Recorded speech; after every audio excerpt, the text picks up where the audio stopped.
মসুরের ডাল তো আমাদের সবার ঘরেই থাকে, তাই না? সাথে লাগবে কয়েক টুকরা গরুর মাংস। ব্যাস তৈরি হয়ে যাবে এরকম একটা সুপার ক্রিস্পি বিকেলের নাস্তা। তাহলে চলেন আর কথা না বাড়িয়ে ঝটপট রেসিপিটা দেখে আসি।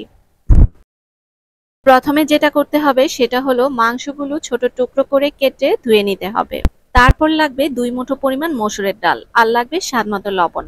এবার 2 কাপ পরিমাণ পানি দিয়ে অল্প আঁচে মাংস এবং ডাল সিদ্ধ করে নিতে হবে।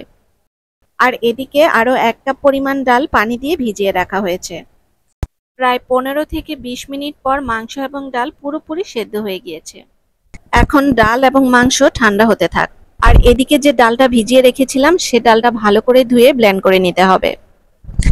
ব্লেন্ড করা হয়ে গেলে সেদ্ধ করা ডাল এবং মাংসের সাথে এই ডালটাও দিয়ে দিলাম। সাথে দিলাম স্বাদমতো লবণ, কাঁচামরিচ কুচি, 1 চা চামচ পরিমাণ হলুদের গুঁড়া, 1 টেবিল চামচ পরিমাণ মরিচের গুঁড়া, টেবিল চামচ আদা এবং রসুনের পেস্ট, 1 চা চামচ গরম মশলা এবং 1 টেবিল চামচ কাবাব মশলা, 1 মুঠো ধনিয়া পাতা কুচি আর 1 মুঠো পেঁয়াজ কুচি দিয়ে এবার সবকিছু একসাথে ভালো করে মিশিয়ে নিতে হবে।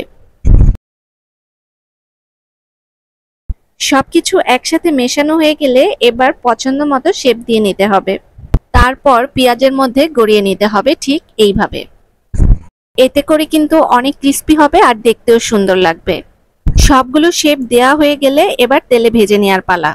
আপনারা কিন্তু পছন্দ মতো চাইলে অন্য শেপও দিতে পারবেন। তেলটা অবশ্যই ভালো করে গরম করে নিতে হবে, তারপর এগুলো দিয়ে দিতে হবে। চুলার আঁচ কমিয়ে একটু সময় নিয়ে উল্টে পাল্টে ভাজতে হবে। তাহলে দেখবেন অনেক ক্রিস্পি হয়েছে এবং কালারটাও সুন্দর এসেছে। আমি আবারও বলে দিচ্ছি, অল্প আঁচে ভাজতে হবে। যখন তেলটা ভালো করে গরম হয়ে যাবে তখন চুলার আঁচ কমিয়ে দিতে হবে। 3 থেকে 4 মিনিট ভাজলেই এইরকম একটা সুন্দর কালার চলে আসবে। এই নেন, অনেক দামি একটা নাস্তার রেসিপি দিয়ে দিলাম। এবার যখন ইচ্ছা তখন বানিয়ে নিন।